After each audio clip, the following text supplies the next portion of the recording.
इसके समीप जाना उचित नहीं होगा।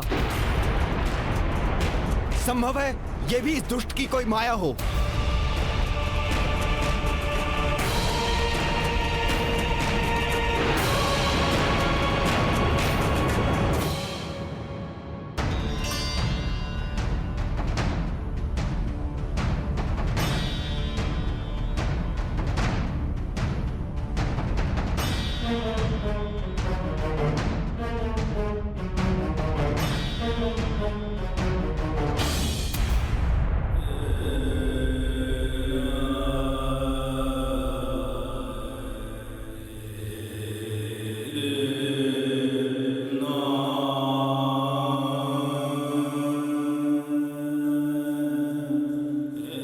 इसका शिथिल पड़ा शरीर, श्वास की मंद गति इसका संकेत है कि इसके प्राण अब छूटने ही वाले हैं।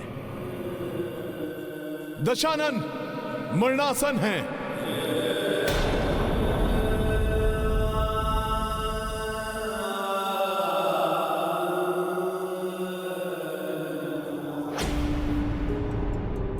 स्वामी के जीवन दीपक की लौ मंद कैसे पड़ गई? कैसे संभव है ये, जब उनका मृत्यु बाण यही सुरक्षित है?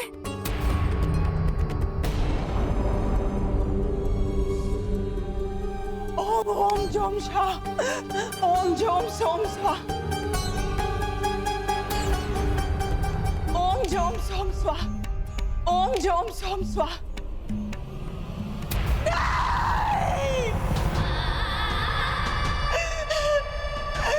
ये नहीं हो सकता, ये नहीं हो सकता।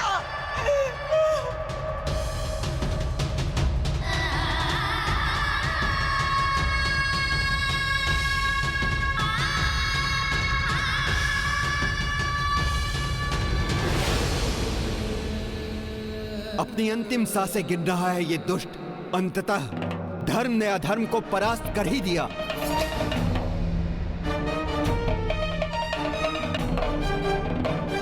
प्रभु श्री राम ने इस दुष्ट रावण के अधर्म युक्त कुशासन का सदैव सदैव के लिए अंत कर दिया।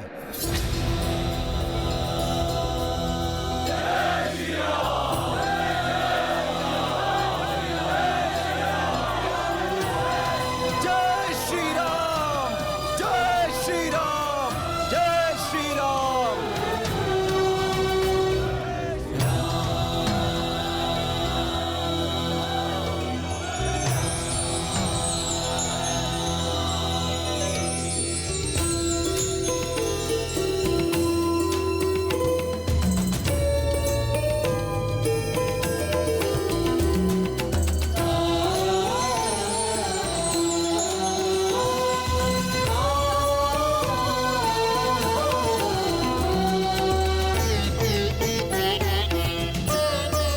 धराशायी हुआ रावण। प्रभु श्री राम ने इस दुष्ट का अंत कर दिया। धर्म की जीत हुई है, विजयी हुए हैं हम। जय श्री राम। रुकिए, रुक जाइए आप सभी। ये क्या कर रहे हैं आप? आपका ये कृत्य प्रभु श्री राम के सैनिकों को शोभा नहीं देता। युद्ध में पराजित योद्धा का सम्मान करना भी एक योद्धा का परम धर्म होता है। लंकेश के अधर्म और अहंकार हमारे वास्तविक शत्रु थे इस युद्ध में। उनका नाश होने पर उनसे मुक्त शूरवीर योद्धा रावण के मरणासन शरीर का अपमान सर्वथा अनुचित है। इसलिए अब इन्हें वीर गति प्राप्त होने के पूर्व शांति पूर्वक इन्हें अपनी अंतिम श्वास लेने दीजिए। अधर्म की पराजय पर आनंदित होने के साथ हमें यह भी नहीं भूलना चाहिए कि आज संसार एक महाज्ञानी खो रहा है।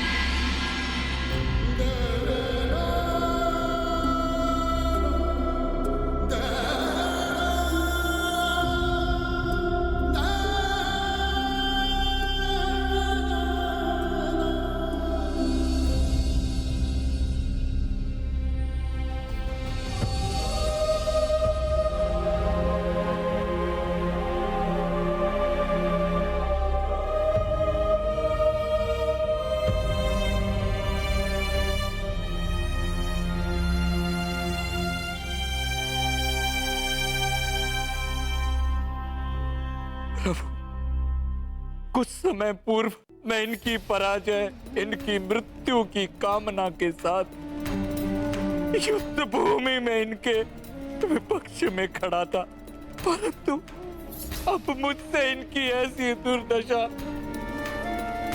क्यों नहीं सही जाती?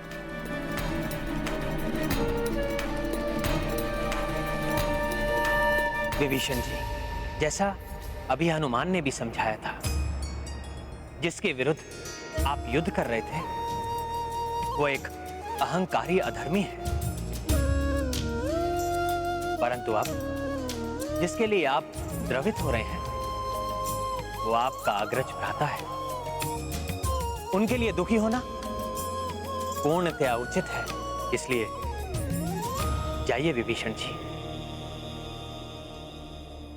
रावण के अंत के क्षणों को व्यर्थ मत गवाइए।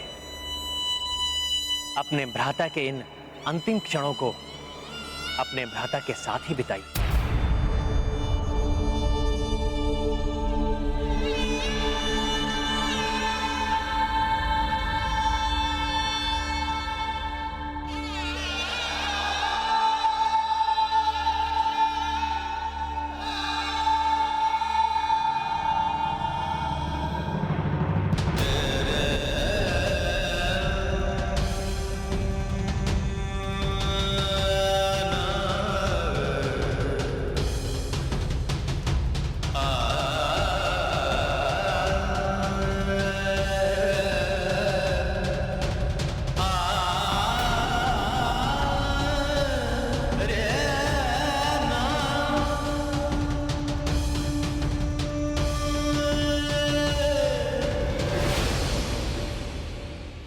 हे भ्राता, कैसा दुर्भाग्य है मेरा, निस्तेज, कांतिहीन, निरीह अवस्था में आपको कैसे देखूं?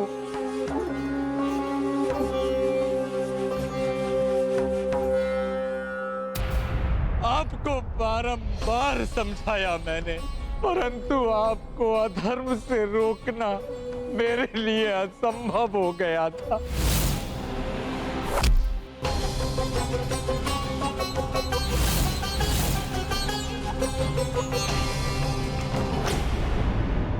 एक और विभीषण जी के लिए ये क्षण घोर दुख और अवसाद के क्षण हैं,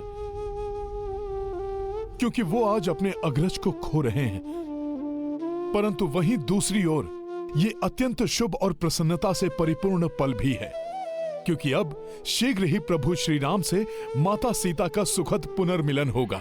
देवी मंदोदरी की व्यथा ने मुझे व्यथित कर दिया है। दुष्ट रावण के कुकर्मों का फल आज उन्हें और संपूर्ण लंका को भी भुगतने पर विवश होना पड़ा है। परंतु आज ये अस्त होते सूर्य देव की शुभ्र आभा को देखकर ऐसा प्रतीत हो रहा है जैसे वो अस्त नहीं उदित हो रहे हो। परंतु ये शुभ संकेत के बाद भी मेरे हृदय में आज के युद्ध को लेकर अनेकों आशंकाएं उत्पन्न हो रही हैं, क्योंकि मेरे स्वामी के पास से शुभ संवाद आने में इतना विलंब हो रहा है। आप निश्चिंत रहें देवी, प्रभु का कोई अनिष्ट नहीं हो सकता। आपका कथन सत्य है त्रिजटा, परंतु आज मैं अनेकों आशंकाओं से ग्रस्त हूँ। कहीं ये शुभता लंकाधिपति के लिए तो नहीं, कहीं मेरे स्वामी किसी संकट में तो नहीं। माता सीता तो बड़ी अधीरता से इस शुभ समाचार की प्रतीक्षा कर रही होंगी। संभव है उन्हें ज्ञात भी न हो कि युद्ध का परिणाम क्या हुआ है। मुझे तुरंत जाकर उन्हें ये समाचार देना चाहिए। जय श्री राम।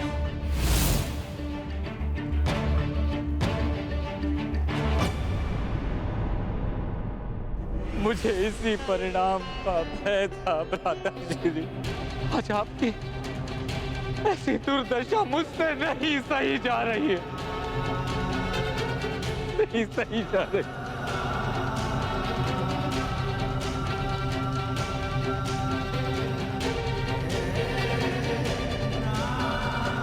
विकम्बद विजेता मेरे भ्राता श्री इस समय पृथ्वी पर समर्थहीन निर्बल असहाय पड़े हैं। जिस अधर्म ने मुझे आपसे दूर किया, अब तो उसका परित्याग कर प्रभु श्री राम को अपने हृदय में धारण कीजिए। वो आपके सभी पापों को क्षमा कर आपको मोक्ष दान देंगे।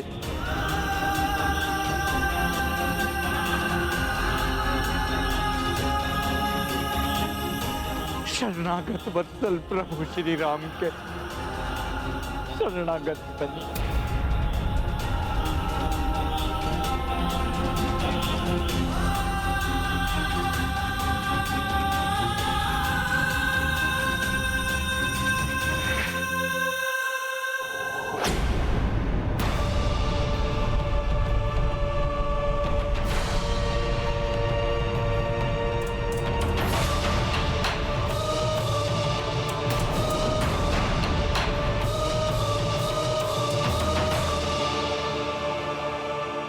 आप धर्म से मुख मोड़ रहे, ऐसा मत करिए भ्राताश्री।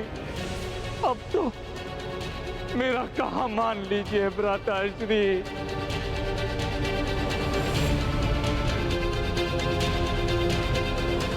कि मैं आपको प्रभु श्री राम की अधर्म पर धर्म की विजय की शुभ सूचना देने प्रस्तुत हुआ हूँ माता। अंततः प्रभु ने रावण को परास्त कर दिया और अब रक्षराज दशानन मरणासन अवस्था में है।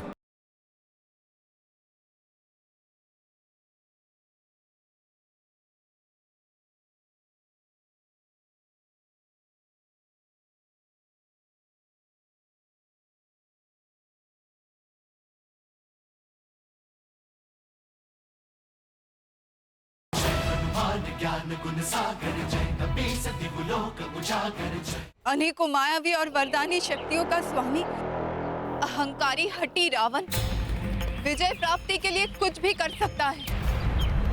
इसलिए आज के युद्ध को लेकर मैं चिंतित हूँ। देवी, आपकी चिंता व्यर्थ है। इतने शुभ संकेतों के बाद भी आप शंकित क्यों हो रही हैं? नहीं त्रिजटा, कभी कभी ये शुभ संकेत भी भ्रामक हो जाते हैं। देवी मंदोदरी का यहाँ से व्यग्र होकर जाने से मुझे आभास हुआ है कि यहाँ लंका में आज एक नवीन प्रारंभ होने वाला है। आज यहाँ एक निर्णायक परिवर्तन होने वाला है।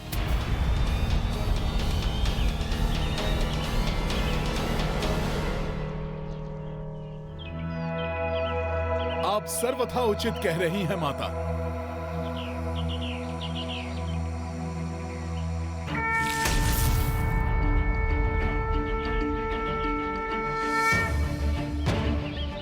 प्रणाम माता। यहाँ आने वाला परिवर्तन अशुभ नहीं अपितु अत्यंत शुभ है। पुत्र, तुम्हारे मुख के भाव से ऐसा प्रतीत हो रहा है कि तुम जो भी समाचार लाए उसको कहने के लिए अत्यंत आतुर हो। हाँ माता, मेरे अंतर का उल्लास ही मेरे मुख से व्यक्त हो रहा है, क्योंकि मैं आपको प्रभु श्री राम की अधर्म पर धर्म की विजय की शुभ सूचना देने प्रस्तुत हुआ हूं माता।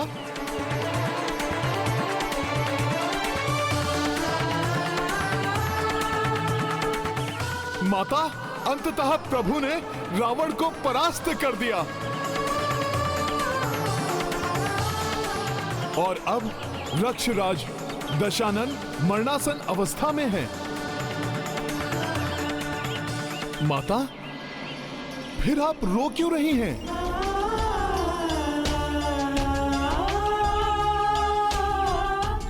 माता, मैं तो शुभ संदेश लेकर आया हूं, परंतु वो सुनकर आपके नेत्रों से यह अश्रुधारा क्यों बहने लगी? जय श्री राम।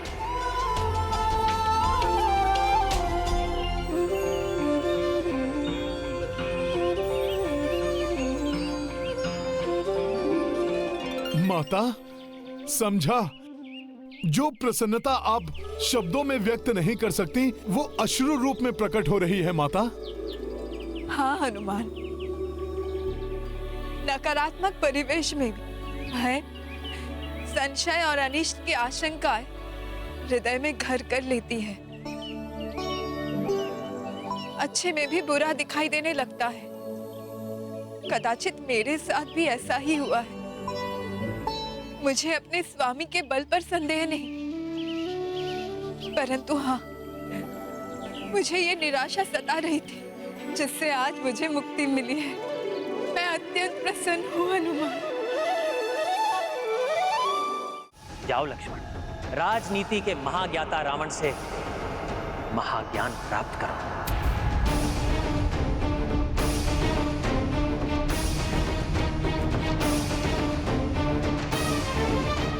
अत्यंत प्रसन्न हूँ हनुमान, परंतु मेरे स्वामी की विजय का श्रेय तो तुम्हें ही जाता है। तुम्हारे बिना ये संभव नहीं था हनुमान। जो कुछ भी तुमने किया उसके लिए तुम्हारा धन्यवाद करने के लिए शब्द ही नहीं है मेरे पास। माता, ऐसा ना कहें। मैं तो मात्र प्रभु श्री राम का एक सेवक हूँ।